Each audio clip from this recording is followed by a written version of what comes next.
시편 114편 봉독하겠습니다. 시편 114편 말씀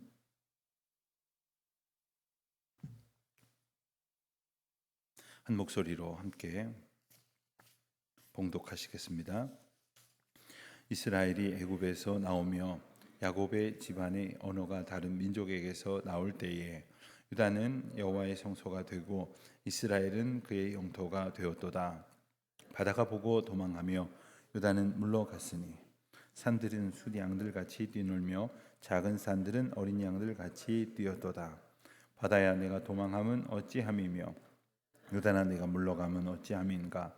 너희 산들아 숫양들 같이 뛰놀며 작은 산들아 어린 양들 같이 뛰놀면 어찌함인가. 땅이여 너는 주 앞 곧 야곱의 하나님 앞에서 떨지어다. 그가 반석을 쳐서 못물이 되게 하시며 차돌로 샘물이 되게 하셨도다. 아멘. 오늘 시편 114편을 시편 가운데에 있는 그 분류의 방법으로 나눈다면 이것은 찬양시다라고 이렇게 쉽게 말할 수 있을 것입니다. 그런데 오늘 시에는 그 다른 시편에서 아주 쉽게 볼 수 있는 찬양이라는 단어가 직접적으로 사용되고 있지는 않습니다.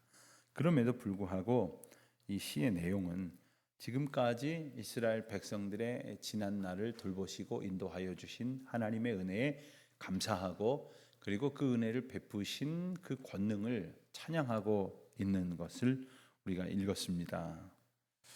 이것은 마치 역사적인 시다라고 말할 수 있고 또 시의 그 운율상의 구성으로 보면 이것은 우리가 한국말로 보면 늘 잘 그것을 발견하지 못합니다만은 원어에 대한 해설을 보면 아주 뚜렷하게 네 개의 행으로 그리고 그 각각의 절과 구가 아주 그 규칙적으로 이루어진 그런 시다 이렇게 우리가 이해할 수 있습니다. 내용을 보면 1절 말씀에서 이스라엘이 애굽에서 나오며 야곱의 집안이 언어가 다른 민족에게서 나올 때에 같은 말이지요. 언어가 다른 민족, 뭐 말 그대로 이 외국어를 사용하는 민족, 바로 그 대구적인 그 문학적 표현 양식으로 본다면 그 앞에 있는 표현이나 뒤에 있는 표현이나 같은 것입니다. 바로 애굽에 있는 그 애굽 민족을 말하는 것입니다. 이 시 전체가 하나님의 베푸시는 능력을 찬양하는 것인데 우리가 첫 절에서 알 수 있듯이 이스라엘 백성을 애굽에서 구원하여 내신 하나님의 은혜를 이제 찬양하게 되어지는 것입니다. 저는 좀 광복절이 개인적으로 좀 특별한 그 의미가 있는 것은 제가 자라온 신앙생활을 했던 교회에서 청년부 수련회를 어떻게 하다 보니까 항상 광복절을 껴서 이렇게 가곤 했습니다.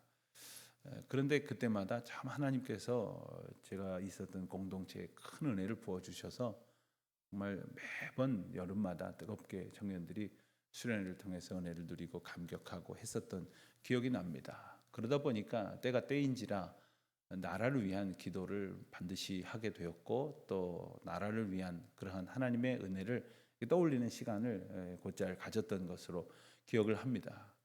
자, 생각을 해보면 광복을 기다리던 시대에 그 극심한 어두움 가운데 있었던 민족들의 형편은 어떠했을까요? 이게 조금 있으면 되겠구나, 조금 있으면 되겠구나 하는 것이 아니라 오히려 더욱더 극악하게 이제 한반도를 수탈하고 그리고 힘이 될 만한 사람들을 잡아가고 죽이고 그리고 국제 사회를 통해서 대한민국을 고립시키려고 하면서도 그 자기네들의 그 취약한 그 어떤 힘의 구조를 상쇄시키려고 온갖 수단과 방법을 동원하지 아니하였던 일제의 잔악함을 역사적인 사실을 통해서 우리가 잘 보게 됩니다. 그러한 과정 속에 맞게 된 광복입니다. 맞게 된 해방입니다. 그 과정 가운데에서 사실 우리의 힘, 우리 대한민국이 가지고 그리고 버텨내고 그리고 뒤엎을 수 있는 힘이 우리가 정말 어디에 있었습니까? 임시정부가 있었고 그리고 수많은 독립군들이 우리나라 주변의 여러 지역에서 맹활약을 했음에도 불구하고 사실 그들의 힘만 가지고는 조국의 광복을 얻어낼 수 없었다고 하는 것을 우리는 다 압니다. 하나님께서 이 민족의 역사 가운데 간섭하시지 않았더라면 결코 얻어질 수 없는 그러한 해방의 기쁨이었죠. 얼마 전에 지난 6.25는 또 어떻습니까? 70주년을 맞았음에도 불구하고 정말 통절한 안타까움을 금할 수 없는 것은 우리 자녀들의 세대에 6.25에 대한 이야기를 나눠보면 아무것도 모른다고 말해도 과언이 아닐 정도로 남침인지 북침인지까지도 모른다고 그렇게 별 관심을 기울이지 않아요. 왜 그런가 생각을 해보면 이제 때에 따라서 좀 달라지긴 했습니다만은 어느 시절에는 어이없게도 우리나라 역사를 중고등학교에서 필수 과목으로 가르치지 않았던 때도 있습니다. 그러니 무엇을 배웠겠습니까? 오히려 교회가 이 땅의 역사 또 세계의 역사 가운데 하나님의 역사하심을 가르치면 오히려 이 아이들이 학교 가서 배우는 거하고 오히려 다르게 생각이 되는 것들이 있는 겁니다. 역사가 그랬고요. 또 심지어 최근에 젠더 교육이라고 해가지고 성 인식에 대한 교육 이런 것들이 정말 말할 수 없는 그러한 어이없는 일들이 자행되고 있는 세대 속에 살아가고 있기 때문에 하나님께서 이 땅을 하나님의 은혜 가운데 붙드시고 또 이 모든 세상을 하나님의 뜻 가운데 창조하시고 그 은혜 가운데 우리들이 살아가고 있음을 망각하고 살게 되어지는 것이지요. 이제라도 하나님의 말씀을 우리 자녀들에게 더 잘 가르쳐야 할 것이고 특별히 어린 자녀들에게 정말 그것이 그 삶에 그를 온전히 붙드는 그러한 말씀이 될 수 있도록 우리가 기도함으로 그들을 이끌어야 할 책임이 있다고 하는 것이죠. 이스라엘 백성들이 이 출애굽에 대해서 생각하지 않을 수 없었던 것은 오늘도 우리가 시편에서 읽습니다마는 그리고 시편을 읽다 보면 이스라엘 백성들의 지난날 베풀어 주신 은혜에 대한 감사의 시, 찬양의 시가 참 많습니다. 감사의 노래가 참 많다는 거예요. 우리가 이것을 하나님의 은혜 가운데에 살아가고 있음을 우리가 기억해야 한다는 것이죠. 하나님께서 우리 이 민족을 불쌍히 여기시고 도와주신 그 은혜를 기억하여야 하는 것처럼 또한 오늘 시편에 보면 이스라엘 백성들 가운데 하나님께서 베푸신 은혜가 얼마나 큰지를 이제 생각하는 귀한 고백이 계속 이어지고 있습니다. 특별히 애굽에서 나오고 다른 민족에게서 나올 때에 했습니다. 그때 2절을 보면 유다는 여호와의 성소가 되고 이스라엘은 그의 영토가 되었도다. 이게 무슨 말입니까? 그들은 지금 사실은 땅을 잃어버린 백성들입니다. 거처가 없는 백성들입니다. 유리하고 방황하는 백성들입니다만 그들이 하나님의 은혜 가운데 붙들림 바 되었음을 뭐라고 표현하느냐면 그것 자체가 여호와의 성소가 되었다. 이스라엘이 그의 영토가 하나님의 축복이 머무는 땅이 되었다 하는 것입니다. 여러분 우리가 하나님의 백성으로 살아갈 때에 우리가 곧 하나님의 성전이고 또한 우리가 곧 하나님의 사람이며 우리가 곧 하나님의 역사를 이루는 곳입니다. 코로나가 시작이 되었을 때에 사실 흩어져서 예배 드릴 수밖에 없는 그리고 함께 모여 예배하지 못하는 그러한 일이 지금보다 더 극심했던 첫 2달을 우리가 기억을 합니다. 참 감사하게도 우리가 인터넷 환경이라는 것을 통해서 텔레비전을 켜놓고 자그마한 손 안에 있는 핸드폰을 켜놓고 예배할 수 있다고 하는 것은 참 얼마나 감사한 하나님의 은혜인지 알 수가 없습니다. 그렇게 우리가 흩어져 있지만 우리가 그러한 영상을 통해서라도 예배할 수 있게 하신 것은 우리 자체를 하나님께서 거룩한 백성으로 삼으셨다는 거예요. 물론 이것으로 그렇다면 교회 안 나가도 되겠구나, 예배당에 안 나가도 되겠구나 이렇게 생각할 수만은 없는 것은 우리가 하나님의 그 축복을 받았음에도 불구하고 우리가 하나님을 간절히 찾고 의지하고 주님의 은혜의 자리 가운데 나아가려고 애쓰지 않으면 하나님께서 주신 그 거룩한 성품대로 살 수도 없고 예배할 수도 없는 아주 연약한 존재라고 하는 것을 우리가 동시에 깨달아야 하는 것이기도 합니다. 여러분들도 아마 기억하실 것입니다. 저도 이제 이 강단에서 새벽 기도를 하지 못할 때 그래도 시간을 지켜서 평소처럼 이렇게 시간이 되면 이제 알람을 듣고 일어나서 앉아서 이제 제가 이제 설교한 것을 방송으로 우리 교우들과 함께 하지만 저도 또 그것을 다시 한번 듣게 됩니다. 그런데 이게 첫 며칠은 참 간절한 마음으로 그렇게 앉아서 간절한 마음으로 말씀을 듣고 기도하는데 굉장히 흐트러지더라고요. 어느 날은 그냥 푹 꺼진 소파에 기대서 또 그냥 대충 이렇게 피곤한 몸을 일으키지도 못하고 그런 때가 있더라고요. 그럴 수밖에 없는 것이 우리의 연약함입니다. 물론 우리가 하나님의 은혜를 기억한다고 하는 것은 특별한 하나님의 관심과 마음이 우리 안에 성령의 도우심으로 내재하였을 때 가능한 것입니다.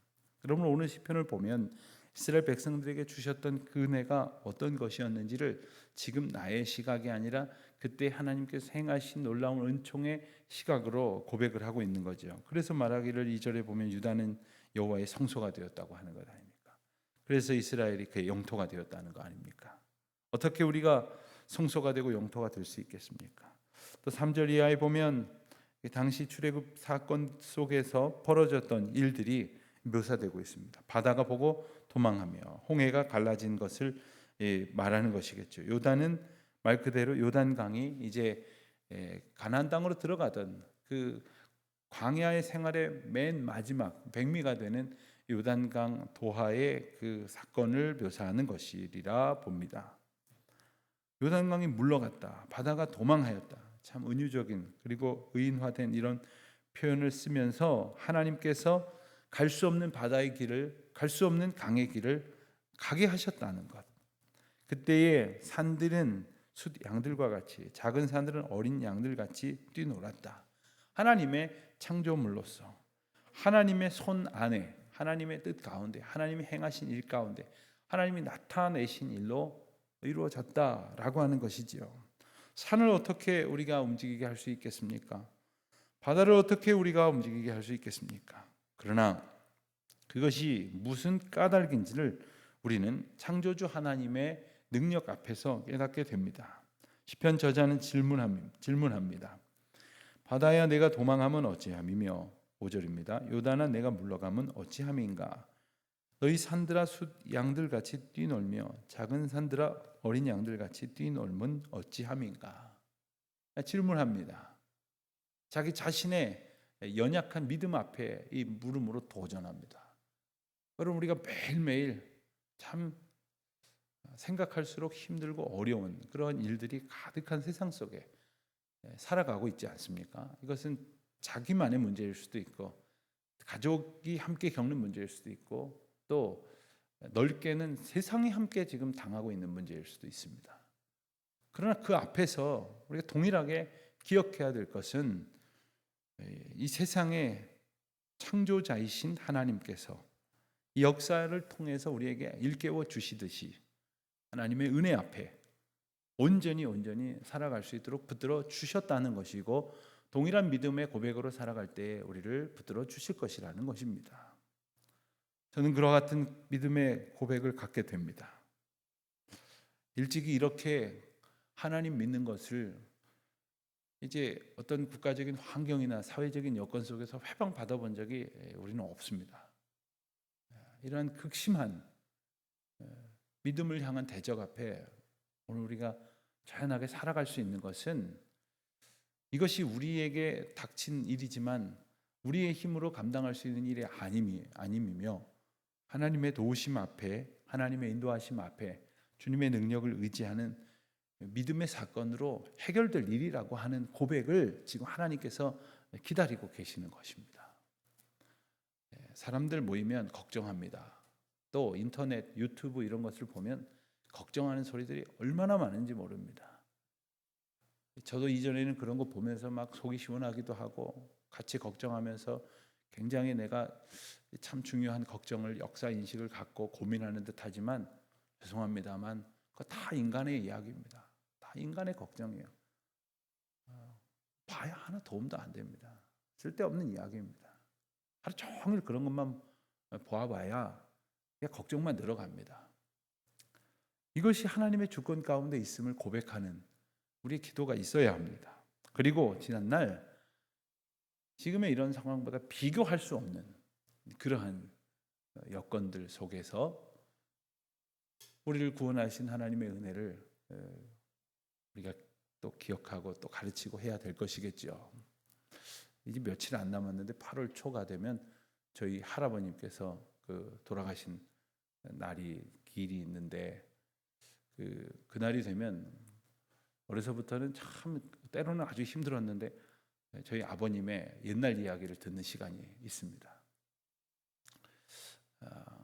아버님이 손주들까지 생각해서는 요새는 조금 이제 준비를 하셔가지고 막 그림도 보여주시고 무슨 책도 찾아 보여주시곤 하십니다만은 그때 과연 있었던 일들을 생각하면 정말 기가 막힌 거예요.